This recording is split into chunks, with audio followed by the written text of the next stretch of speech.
السلام عليكم مشاهدينا الكرام أينما كنتم في برنامجكم الأسبوعي قوارير، وفي حلقة جديدة هذه المرة سنتحدث عن موضوع يهمنا جميعا ويهم كل أفراد المجتمع، ولكن سننظر بزاوية نسائية في هذا الموضوع، ألا وهو الموضوع العمل التطوعي.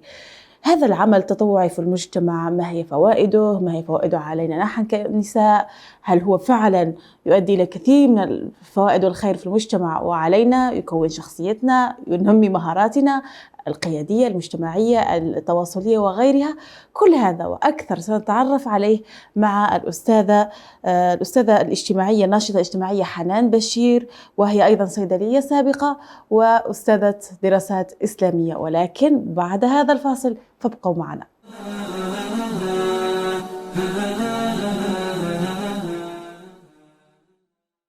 السلام عليكم مشاهدينا الكرام، مجددا في برنامجكم قوارير، وسوف نتحدث في هذه الحلقة عن العمل التطوعي، فوائده وماهويته وكلها مع الأستاذة حنان بشير، ناشطة اجتماعية وصيدلية سابقة ومدرسة دراسات إسلامية. مرحبا بك أستاذة حنان بشير معنا، وشكرا لتلبيتك دعوتنا لهذا اليوم. أهلا وسهلا، السلام عليكم ورحمة الله وبركاته. جزاكم الله خير على الاستضافة، وإن شاء الله يعني ربنا ينفع بلقائنا هذا الجميع. إن شاء الله يا رب. أستاذة حنان، أولا ما هو مفهوم العمل التطوعي؟ العمل التطوعي بشكل عام هو أي عمل الإنسان بيعمله لكن ما يتلقى عليه يعني مقابل. في الغالب يكون مقابل يعني مالي. فإذا الواحد إذا يعني عمل وأخذ مرتب أو مكافأة مالية، فهذا يعني صعب إن الواحد يقول عليه إنه عمل تطوعي. لكن في نفس الوقت أيضا إن يكون هذا العمل اللي بيعمله من غير مقابل، إما أو جهد بيبذله، يكون يعني لمنفعة المجتمع بشكل عام. لأنه إحنا الحمد لله رب العالمين كمسلمين أولا، وطبعا أغلب النساء أيضا يعني بنعمل أعمال تطوعية دائما، يعني بنساعد الغير، بندي النصيحة إذا شفنا أحد محتاج مساعدة، يعني بنعمل كل هذه الأمور. لكن لما يكون اسمه يعني بنديه يعني مسمى العمل التطوعي، فهذا بالأغلب بيكون حاجة يعني بتكون خارج نطاق الأسرة، وخارج نطاق يعني حيز الناس اللي أنت بتعرفهم شخصيا، إلى نطاق أوسع، ممكن المجتمع بشكل عام، أو ممكن أشياء ممكن ما تمسك شخصيا لكن ممكن أنت تحس إنها بفائدتها وأهميتها للمجتمع فأنت تدخل فيها. طبعا إن شاء الله بعدين حنتكلم عن يعني لأنه أي حاجة بنعملها فيها لها مقابل، لكن هنا بالتحديد إنه بالعادة إنه يعني ما له مرتب، ممكن يكون بشكل مستمر لمدة معينة. يعني قولي مثلا في ناس اللي بيسافروا ويعمل عمل تطوعي بيكون دوام كامل لكنه لسنة قولي أو 6 شهور، وفي ناس بيعملوه بشكل يعني ساعة ساعتين في الأسبوع، وهذا أيضا عمل تطوعي.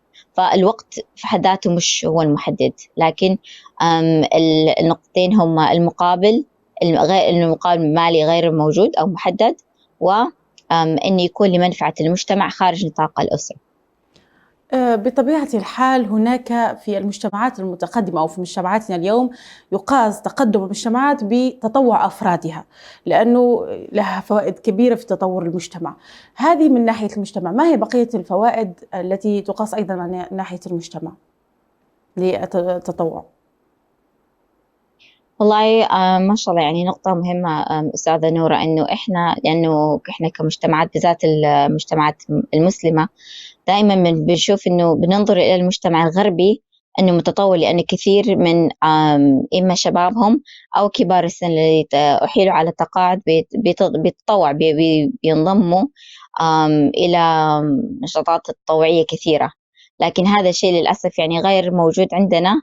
يعني في تغير، في تحسن في الموضوع، لكن هذا الشيء يعني مش بنفس لما انتقلنا إلى المجتمعات الغربية وشفناها في طريق بنفس الطريقة. من الفوائد اللي بتكون للمجتمع أيضا إنه كثير من النشاطات التطوعية بتغطي الفراغات اللي الحكومات مش قادرة عليها أو ميزانيتها ما تنفع، أو إلى يعني أسباب كثيرة موجودة، منها النشاطات الإغاثية أو مساعدة كبار السن، أو للصغار أو الشباب أو المعاقين حتى. فبتسد الفراغ الموجود في الأشياء اللي المجتمع في يعني تحت يعني النشاطات، الأمور اللي مثلا الحكومة لسه مش قادرة تغطي عليه لسبب أو لآخر. أيضا كمان بتخلي الناس يعني الفائدة المجتمعية إنه بتلاقي أجيال مختلفة من أعمار مختلفة بتلتقي بالعادة يعني. فمثلا إذا نشاط مثلا مساعدة الناس اللي محتاجين إنه يعني يرجعوا إلى عالم التوظيف، إنه يشتغلوا مرة تانية بعد مدة انقطاع. فهذا بتلاقي الناس اللي بيتطوعوا ممكن يكونوا شباب لأنه لسه جدد، داخل مثلا تخرجوا جديد ويبغوا يعني ياخذوا مهارات جديدة، يعني يطوروا مهاراتهم. فهذول ممكن يتطوعوا مع مثلا ناس مثلا لهم في عالم العمل المهني لهم سنين وسنين. فهذا بيدي انه تلاقي اجيال بتشتغل مع جنب بعض وتستفيد من بعض، بيكون في حيز يعني العمل التطوعي. ايضا الناس بتكون من فئات عمريه مختلفه غير الفئات العمريه المختلفه، ايضا بتكون من خلفيات مختلفه، سواء كانت مثلا اجناس مختلفه، طبقات المجتمعيه المختلفه. هذا العمل التطوعي كمان بيساعد انه هذه الطبقات كمان يعني تختلط مع بعض وتستفيد مع بعض. فهذه من الاشياء اللي المجتمع بشكل عام بيستفيد منها. وبعدين نيجي على طبعا الأفراد. طبعا الأفراد مهما كان بيستفيدوا من العمل التطوعي، ولو ما كنا بنستفيد كأفراد صراحة ما كنا يعني أصلا حنا يعني حنجتهد وندخل في هذا المجال. وبهذا الخصوص المرأة بالتحديد بماذا تستفيد في العمل التطوعي؟ ماذا سوف يزيد لها ويضيف لها؟ بالنسبة للمرأة يعني مرة ثانية يعني دائما برجع إنه إحنا لازم الواحد ينظر من منظور إنه إحنا في مجتمعاتنا المرأة بشكل عام يعني مجالات إنه هي يكون عندها مجالات قيادية، مجالات إنها تطور من قدرتها على الخطابة، التحدث، تقديم نفسها، تقديم الفكرة بشكل واضح، إنها تتعامل بشكل مهني أو عملي. هذه الأشياء أحيانا في حيز الأسرة ما يعني فرصها بتكون قليلة أو ما موجودة أصلا. فهذه الأشياء اللي ممكن يوفر لها العمل التطوعي، إنها تشتغل مع ناس من يعني من خلفيات مختلفة، وهذا فائدة في العمل التطوعي. لكن أيضا العمل التطوعي محتاج بيكون مثلا في هدف معين. مثلا إذا قولي إذا الواحد بيشتغل يساعد في مجال يعني مساعدة المعاقين، لا أيضا بيكون قولي المنظمة الخيرية لها أهدافها. فالمرأة مثلا إذا حتدخل في هذا المجال أيضا لازم تبدأ تنظر إلى الموضوع بطريقة مثلا عملية أكثر، مهنية أكثر. ممكن تدخل في موضوع إنه هل في ميزانية الموضوع ده، هل ميلان ميزانية. فهذا فعلا بيفتح من آفاق المرأة وتفكيرها يعني ونظرتها للأمور.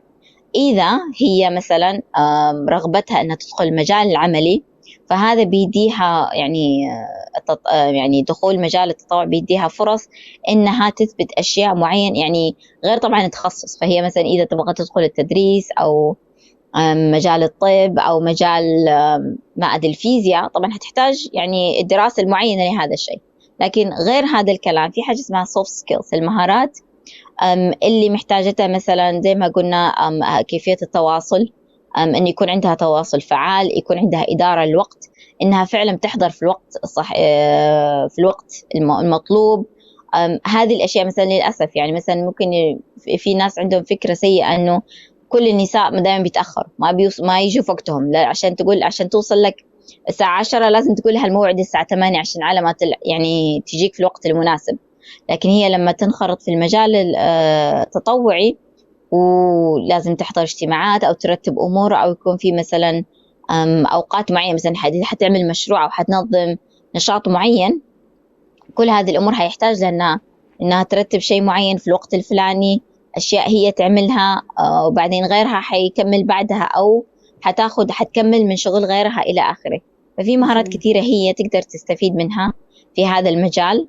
وكمان وزي ما قلنا إذا هي تبغى تكمل على الشغل، أو إذا هي يعني عندها فرصة إنه هذا يعني في طبعا كثير من السيدات في البيت اختاروا إنهم يربوا عيالهم أو لهم هذا المجال. كونها نقدر تطلع وتشتغل وتساعد في مجال تطوعي، هذا في حد ذاته بالنسبة لي عبارة أولا تغيير، ثانيا إنها تحس إنه أنا ما زلت قاعدة أدي للمجتمع في حاجة ممكن أنا إما قاعدة أتعلمها أو إني لي فيها خبرة وأنا ما زلت قاعدة أستفيد من هذا الخبرة. في كثير من أخواتنا ما شاء الله بيدرسوا حتى لو ما شخصيا أونلاين، أو بيساعدوا أو بيدوا نصايح، أو يعني في مجالات ما شاء الله بتكون موجودة. لكن أهم شيء إنه الثقة بالنفس والرغبة والمساندة، لأنه أيضا كنساء في مسألة تفضلي. وهذا أيضا ما يسمى من نوع الزكاة في النعمة، يعني إذا هو ربي أعطانا نعمة في شيء ما نتزكى بها بوقتنا بجهدنا في هذه النعمة من أجل أن يبارك لنا الله فيها. فما هي إذن أشكال وأنواع العمل التطوعي المتوفرة في مجتمعاتنا اليوم؟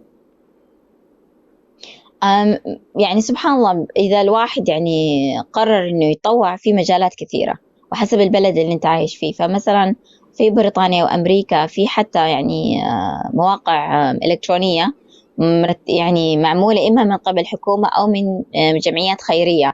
فأي جمعية خيرية محتاجة إلى متطوعين بيحطوا إعلان زي إعلان العمل، يعني إذا طلب وظيفة عندهم وظيفة شاغرة ممكن بتروح على موقع معين وتشوفي فيه الساعات المطلوبة، المهارات المطلوبة، إيش الأشياء اللي أنت حتلاقيها حتستفيد منها.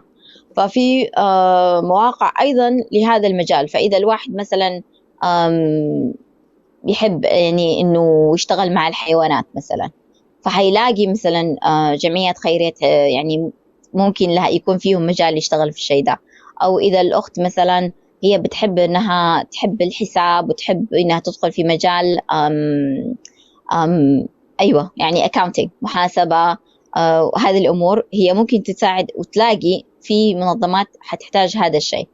فهذه الطريقة إن الواحد يشوف إيش الموجود، إن الواحد يسأل يتكلم ناس. يعني أحيانا كثيرة للأسف إحنا ما أدري يمكن في هذه الأمور ما نحب إحنا نتكلم أو نسأل، لكن ممكن جدا إنه جارتك أو أختك أو صاحبتك، مش أختك بس يمكن صاحبتك أو واحدة تعرفيها من خلال المجتمع اللي أنت يعني عايشة فيه وعلاقات الاجتماعية، تكون هي قاعدة تطوع في منظمة معينة.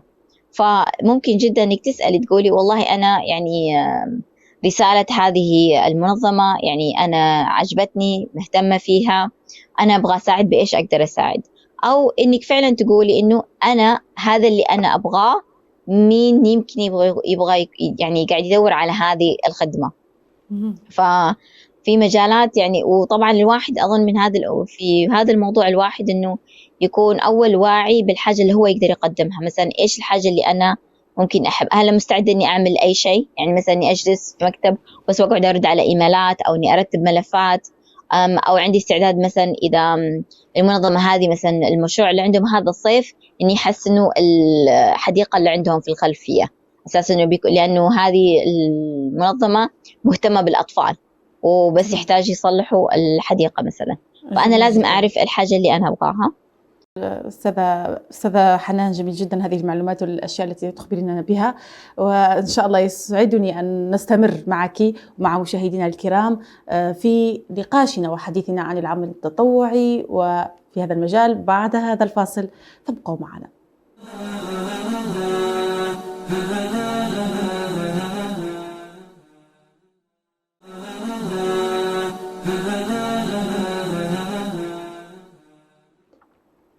مرحبا بكم مجددا مشاهدينا الكرام في برنامجكم قوارير. وفي هذه الحلقة كنا نتحدث قبل الفاصل عن العمل التطوعي مع الأستاذة حنان بشير، ناشطة اجتماعية وصيدلانية سابقة ومدرسة دراسات إسلامية.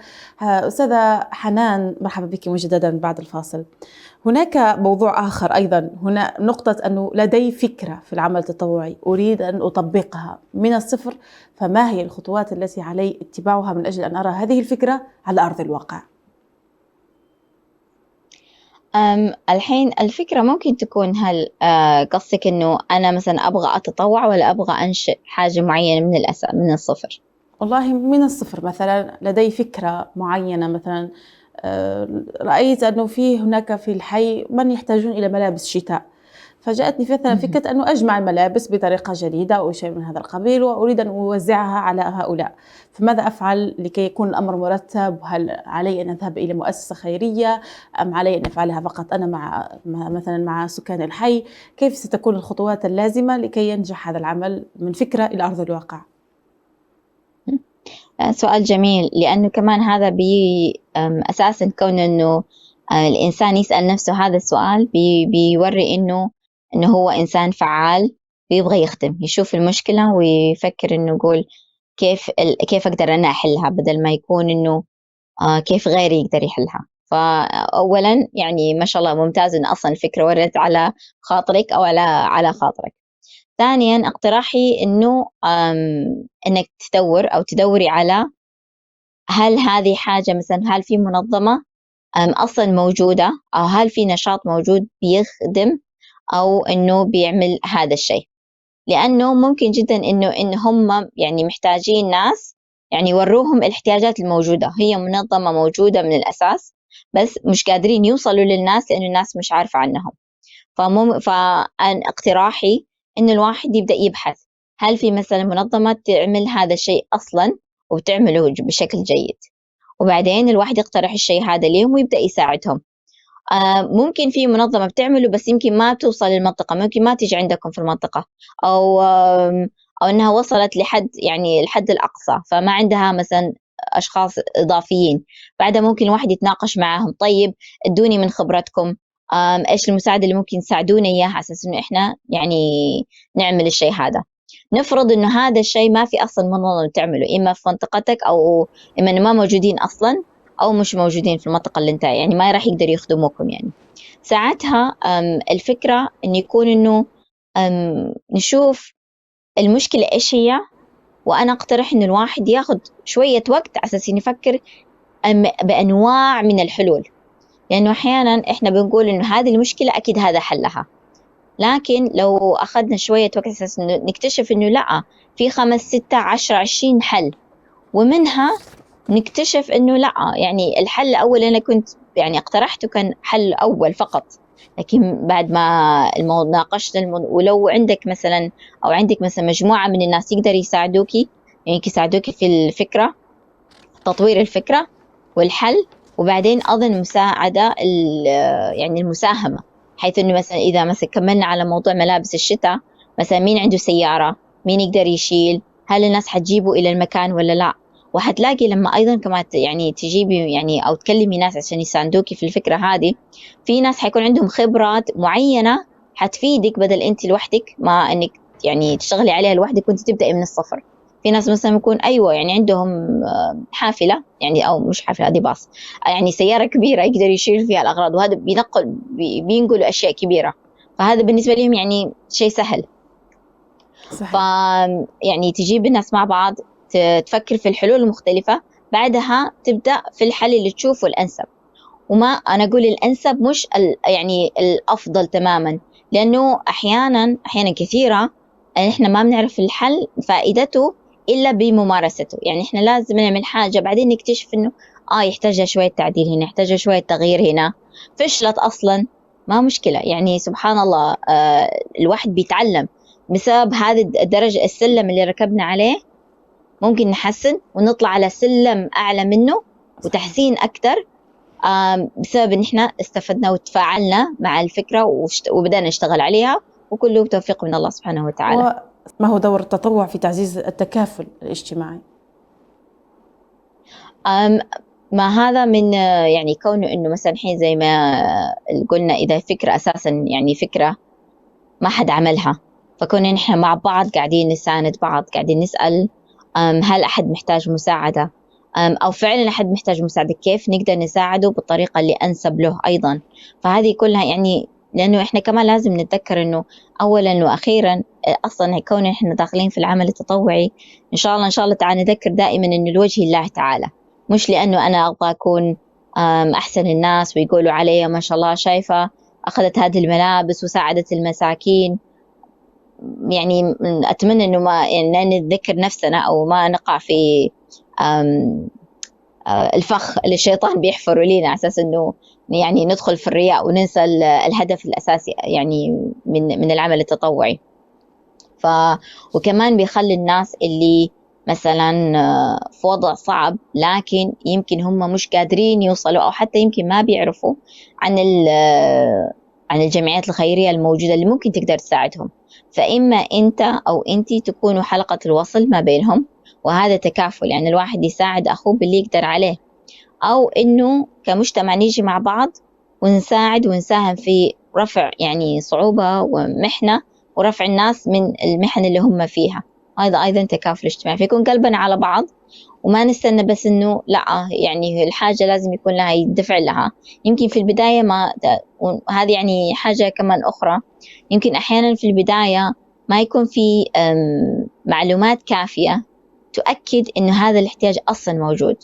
فأحيانا العمل التطوعي أو في بداياته بيكون بالذات إذا إحنا يعني عملناه بشكل مهني بيساعدنا نحن نجمع معلومات كفاية أساس إنه ساعتها ممكن نقدم هذا كمشروع لإما منظمة تجارية، مؤسسة تجارية أو مؤسسة حكومية، ونقول لهم شوفوا هذا الاحتياج جدا يعني مهم وفعلا موجود والناس محتاجته، فهذا الشيء يعني أنتوا تحتاجوا تفكروا فيه وتعملوا فيه شيء معين، وإنه يطلع من المجال التطوعي أو ما يكون مثلا يعني أساسا فقط في المجتمع التطوعي. فهذا ممكن أيضا يعني الواحد ممكن يفكر فيها على المدى على المدى البعيد، بعيد. يعني ممكن الفكرة تبدأ تطوعي وتتغير لحاجة ثانية إن شاء الله. بما أنه هذا التكافل الاجتماعي اللي ينتج فيه نتيجة إيجابية للمجتمع، طبعا بطبيعة الحال هناك نتيجة ومشاعر ورضا على النفس داخل الفرد.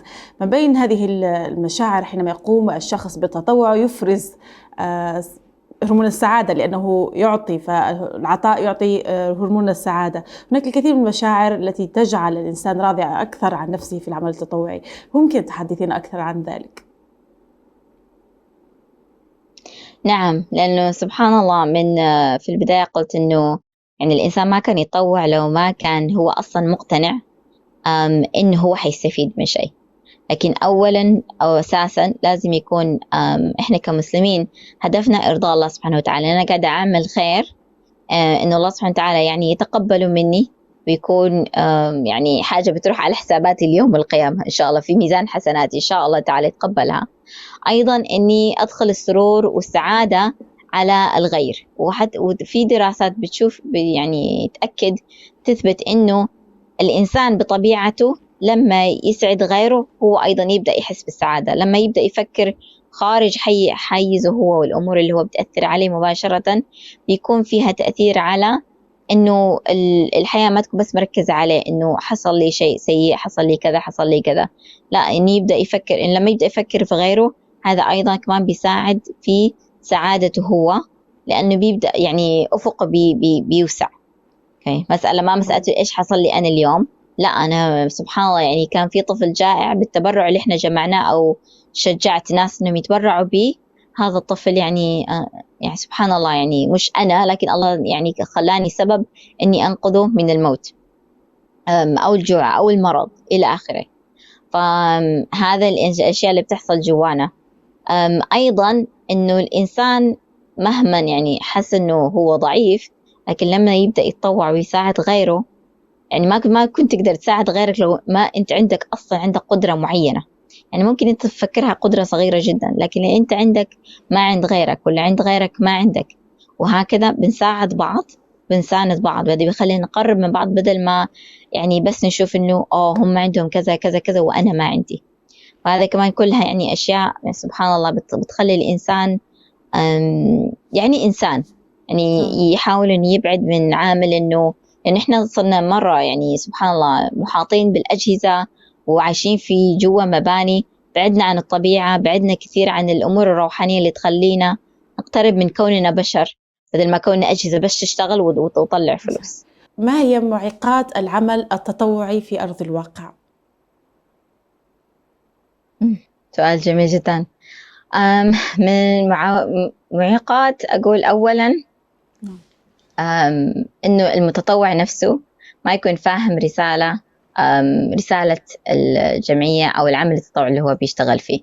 يعني عشان كده بيخلي الإنسان مثلا لما العمل يكون متعب، لما يكون مرهق، أو يطلبوا منه أشياء هو مش فاهمها، بيكون دائما يعني في حالة شك وقلق. فهذه يعني بتعمل صعوبة للإنسان اللي بيطوع، وكمان للمنظمة اللي هو بيطوع عندها. ثانيا إنه الإنسان يعني بيبغى يتطوع عشان إنه عشان مركز أو لأنه أصحابي بيتطوعوا. أنا بشوفها هذه يعني شيء معيق. ليش؟ لأنه العمل التطوعي ما حاجة بس تعملها بس لأنك أنت عندك مزاج تبغى تعمله كده فترة وتختفي. بالعكس، أحيانا كثيرة إنه الناس اللي بيطوعوا هم بيكونوا يعني قلب هذا العمل، بالذات إذا هذه جمعية خيرية. فإذا أنت مش مهتم ومش ملتزم، هذا بيأثر كثير كثير على عملهم. أيضا عدم وضوح الفكرة بالنسبة لك. فأنا الحين زي ما قلت، لما إحنا بنبغى نتطوع لازم أنا أكون فاهمة إيش نوعية العمل اللي أنا أبغى أعمله، إيش هي مهاراتي، أو ممكن أبغى أركز على مهارات أنا أبغى أطورها، فإيش العمل اللي حيساعدني في هذا الشيء. فإذا أنا مش فاهمة إيش الحاجة اللي تناسبني، أيضا ما راح أعمر كتير، يعني حطوع لفترة جدا قصيرة وحطفش وأتركه. كم المدة اللي أنا يعني بتكون متوفرة عندي عشان أطوع؟ هل أنا أقدر أطوع يعني كل يوم 5 أيام في الأسبوع، ولا ساعتين بس في الأسبوع؟ وبالنسبة للمنظمات أحيانا العائق بيجي من عندهم، لأنه هم مرة أحيانا مرة يعني بياخدوها زايد عن اللزوم. يعني الإنسان قاعد يتطوع عشان يساعدهم على قدر ما يقدر، ولا عنده روح طيبة، لكن هم يعني بياخدوا منه زايد عن اللزوم. هم بيكونوا متلخبطين، غير مرتبين، ما عندهم وضوح. إنسان بيجي ممكن يجلس يعني بالساعات مش عارف إيش يعمل، وبعدين يقولوا لا ويدوه حاجة كده خفيفة. هو قال أنا جالس 4 ساعات عندكم في المكتب وما اديتوني حاجة. يعني هم نفسهم غير منظمين، ما عندهم فكرة واضحة. هذه بيخلي إنسان إنه ما يكمل في التطوع، العمل التطوعي، أو يتركهم ويروح لمنظمة ثانية. أو نيجي يمكن على يكون أيضا مسألة من الجانب المادي في بعض المؤسسات التطوعية أو الخيرية يكون لديها عائق من الناحية المادية، لو هو عدم توفر التبرعات أو السيولة المادية من أجل استمرارية الأنشطة الخيرية التي تقوم بها. أيوة، لكن هذا يعني هذا الشيء الجمعية المفروض إنها يعني بتنظم فيه عندكم ميزانية. ويا ريت كثير من المنظمات يتذكروا إنه أغلب المتطوعين بشكل عام بيكونوا طلبة ويكونوا أصغر عمرا، فلسه ما اشتغلوا. فالمفروض إحنا كمان يعني نفكر في إنه نوفر لهم مثلا يعني حاجة مساعدة للتنقل، للباص، للقطار، المواصلات اللي حياخدوها، نوفر لهم الغداء لما يجوا. هذه حاجات بسيطة لكنها فعلا بتساعد. أنا بعرف ناس وهم فعلا يبغوا يساعدوا، لكن بينحرجوا لأنه ما عندهم اللي يكفي على أساس إنه ياخدوا الباص من مكان لمكان ثاني. طبعا لازم يعني ينتقلوا من مكان لآخر، بس ما عندهم كفاية، خاصة في لندن. يعني الموضوع غالي، يعني ما رخيص. فهذه الأشياء الواحد لازم يفكر إنه هذا الإنسان المتطوع في أي مرحلة هو. هل هو مرحلة مبتدئة اللي داخلة جيش جديد وهو طالب ويبغى ياخذ خبرات ويتعلم من الناس، يعني ويتعرف على الناس؟ فإيش الأشياء اللي حتساعده إنه يتطوع؟ هذا زي ما قلت لك ممكن تكون مساعدة بسيطة، يدو تذكرة، يكون في غدا أو فطور إذا حيجي بدري في المكان. هذه أشياء بتساعد، ويكون في أحد يشرح له يفهمه أو يفهمها إيش العمل اللي حيعملوه. فهذا بيساعد مثلا. لكن غير إنه لما يكون مثلا بروفيشنال، إذا عندك مثلا متطوع جاء عشان يساعد، لكن هذا الشخص أصلا شغال لمدة طويلة وما عنده وقت كثير، فهذا محتاج حاجة تكون محددة. يا ريت تساعدينا، مثلا عندنا موضوع قانوني نبغى منك استشارة، فبما انك متطوعة بس حتدينا الاستشارة، بعد حنروح للمحامي الثاني وندفع له. لكن بدل ما ندفع له يعني 8 يومين، على الأقل يعني نكون انت ساعدتينا في فترة وندفع له لساعتين 3 عشان بس يعمل الإجراءات القانونية. لكن هذه المحامية أو هذا الطبيب أو الطبيبة، هدول ناس أصلا مشغولين، عندهم حياتهم، أسرهم، شغلهم كده، لكن يبغوا يتطوعوا.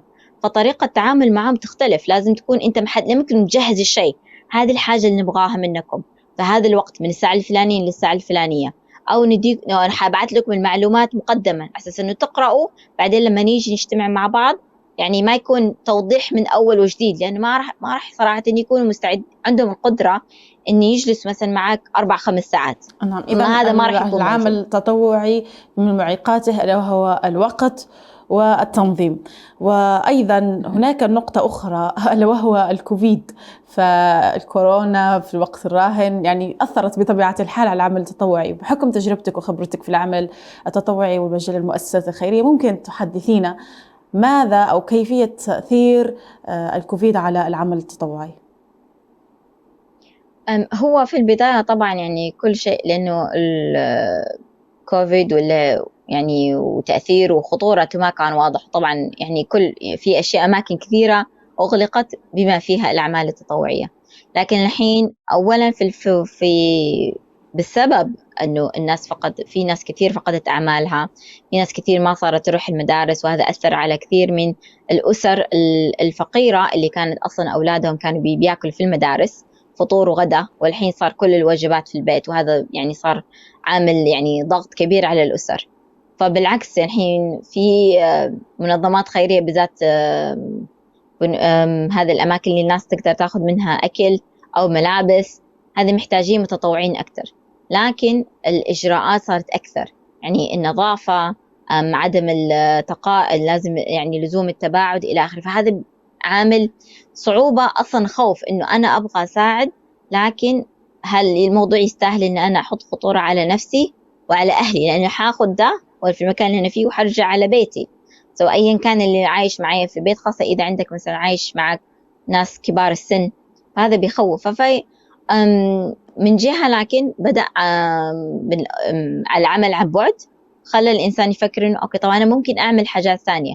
لأنه في مجموعات مثلا صاروا يعملوا مجموعات تلاقي عبر مثلا الزوم ويعني تطبيقات أخرى، على أساس إنه هم بيعملوا عمل تطوعي، بيكلموا بعض، بيشوفوا، بيحاولوا إنه يتلاقوا مع ناس مثلا ممكن عايشين لوحدهم ما عندهم أهل أصلا، فبيحاولوا يتواصلوا معاهم أكتر، ناس يعرفوهم على ناس ويتواصلوا معاهم مرة في اليوم، مرة كل كذا يوم.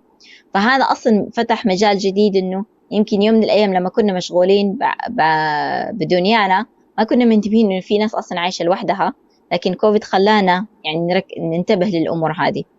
فطبعا سبحان الله، زي ما أظنه لما قلت مثلا السؤال إنه الإنسان مثلا يبغى يتطوع بس مش عارف كيف يعملها أو إيش الخطوات اللي ياخدها، أيضا الإنسان اللي يبغى يغير ويبغى فعلا يعني يساعد، هذه عبارة عن تحدي جديد. الحياة مليانة تحديات، صحيح. هذا تحدي جديد، لكن يرجع ويشوف الموضوع من منطلق أنه الحياة مليئة بالتحديات على المرأة الإريترية بالتحديد، والمرأة عموما أن تكون قد التحدي وتكون شجاعة لتواجه كل هذه التحديات بمحيطها بأسرتها وبعالمها. لذلك شكرا لك أستاذة حنان بشير، ناشطة اجتماعية وصيدلانية سابقة وأستاذة دراسات إسلامية، كنت معنا حاليا من بريطانيا. بارك الله فيك على هذه المعلومات والإثراء في النقاش، بوركتي، وشكرا لك وشكرا لمشاهدينا الكرام أينما كنتم تابعينا في برنامج قوارير الأسبوعي. نلتقي وإياكم في الأسبوع القادم وفي حلقة جديدة وعدد جديد بإذن الله. دمتم بخير.